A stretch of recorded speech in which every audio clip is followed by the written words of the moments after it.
Aujourd'hui, je te parle des 5 trucs pour avoir énormément d'énergie au quotidien.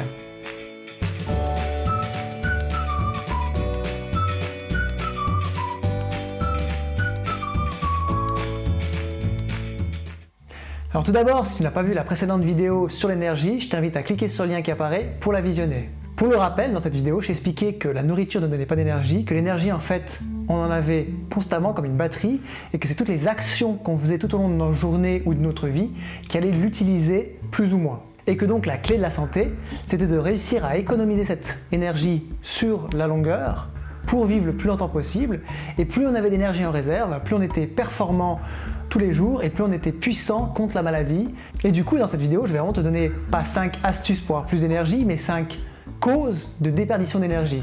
Les 5 causes qui vont le plus te prendre ton énergie afin que tu puisses cibler ce qui fait que tu perds l'énergie et que tu puisses l'économiser le plus possible en réduisant ces sources de déperdition. La première, c'est la régulation de la température. Il faut savoir que notre corps a une température très stable, qu'elle ne peut pas varier de beaucoup. Surtout au niveau de la tête, le cerveau, ça ne peut même pas varier d'1 degré. Et du coup, le corps met énormément d'énergie à cette régulation de température. C'est pour ça que dès qu'il fait chaud, tu vas tout de suite te sentir fatigué quand le soleil te tape dessus, parce que tu te vides littéralement de ton énergie. Et la même chose quand il fait froid. On voit par exemple avec les gens qui sont pris dans des avalanches, ils doivent littéralement lutter contre le sommeil pour ne pas s'endormir, pour ne pas mourir de froid. Mais le problème, c'est que c'est extrêmement dur parce qu'ils sont littéralement vidés de leur énergie. Du coup, la clé ici, elle est toute simple, c'est de s'habiller quand il fait froid et de s'habiller léger quand il fait chaud. C'est aussi important d'éviter tout ce qui est abus de température, comme les saunas, les hammams, les jacuzzis et ce genre de soi-disant thérapie du bien-être qui vont au contraire épuiser ton énergie. Alors bien sûr, je ne dis pas qu'il ne faut pas le faire, parce que de temps en temps ça peut être un plaisir, ça peut peut-être éliminer des toxines en te faisant transpirer, mais quand tu vas t'enfermer dans un sauna qui chauffe jusqu'à 80 voire 90 degrés, c'est pas forcément top pour ton cerveau qui doit maintenir une température. Surtout qu'après tu vas faire l'erreur d'aller sauter dans un bac d'eau gelée, du coup tu fais un choc de température à ton corps et ton cerveau doit gérer ça, tu dois littéralement vider ton énergie pour réussir à survivre à ça. Donc on pense que c'est un bien-être de faire ça, mais je te le déconseille fortement, ça vide ton énergie. Une petite astuce par rapport au sauna, c'est le sauna à infrarouge. Donc les infrarouges, c'est une onde solaire qui nous touche en général en fin de journée quand le soleil va se coucher, qui a la capacité de relaxer notre corps et d'éliminer énormément les toxines. Et ces saunas chauffent beaucoup moins haut que les températures d'un sauna classique et les rayons d'infrarouge vont pénétrer beaucoup plus profond dans notre corps pour éliminer les toxines. Et en général, ça va faire ressortir les coups de soleil, les gens qui se sont piqués, ça va faire ressortir toutes les piqûres qu'ils ont eues sur leur corps. C'est extrêmement puissant pour nettoyer ton corps. La deuxième source de déperdition d'énergie, qui est la plus grande avec la régulation de la température, c'est la digestion, le fait de digérer la nourriture que l'on mange. Et comme j'ai déjà expliqué dans la vidéo précédente, ici la clé elle est toute simple, il faut manger une alimentation digérable, facilement assimilable par notre corps, qui est prévue pour être assimilée par notre corps, donc des fruits, des légumes, des racines, tous les végétaux qui fonctionnent en synergie avec notre corps. Et en ne mangeant quasiment que ça, et en respectant plusieurs astuces que je te donnerai dans d'autres vidéos, tu vas tout simplement consommer très peu d'énergie pour faire fonctionner ton corps et tu auras énormément pour le long terme. Et au jour d'aujourd'hui, c'est celle sur laquelle on fait le plus d'erreurs et celle sur laquelle tu peux avoir le plus d'impact en jouant le jeu. La troisième source de déperdition d'énergie, c'est l'épuisement physique, qui va avec la quatrième, l'épuisement psychique. Donc pour ce qui est de l'épuisement psychique, c'est le stress tout simplement. Je pense que si tu as déjà vécu une journée au travail où tu t'es fait emmerder par tous tes collègues, par ton patron, qu'il y a eu plein de problèmes, que tu as été stressé comme un fou, en général quand tu rentres le soir à la maison, tu es complètement HS. Tout simplement que le stress, que l'énervement, l'anxiété, toutes ces énergies négatives, ces émotions négatives, puisent énormément de notre énergie. Et du coup, la clé ici, c'est d'apprendre à réguler ces émotions par le yoga, la méditation. Moi, tous les matins, je fais un peu de yoga, un peu de méditation, la respiration. Quand tu sens que tu montes, c'est de te poser, faire des respirations longues et profondes pour calmer la bête avant de justement partir dans des délires, dans des stress, dans des choses pas possibles. Donc ça, il n'y a pas de secret, c'est une pratique qu'il faut faire au quotidien pour apprendre à se réguler, à se contrôler. Et pour ce qui est de l'épuisement physique, c'est tout simplement le fait de faire trop de sport. Alors je ne suis pas en train de dire que le sport c'est mauvais, ce qui est bon c'est le mouvement.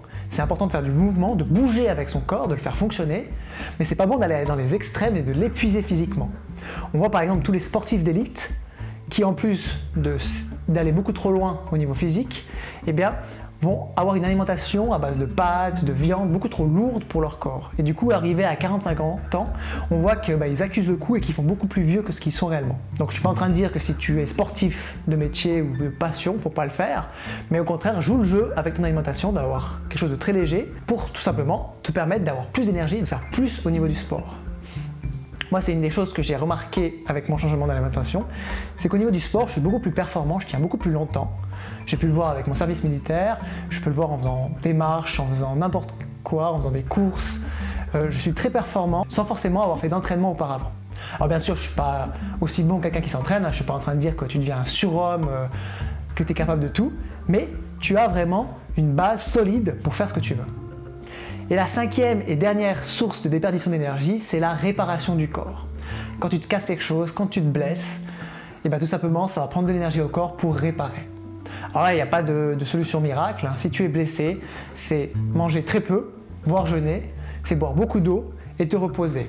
Tu as sûrement déjà vu par exemple un animal, un chien, quand il est blessé, il va aller se cacher dans un coin, il va dormir, il va rien avaler et il va attendre tout simplement d'aller mieux. C'est la même chose pour le corps.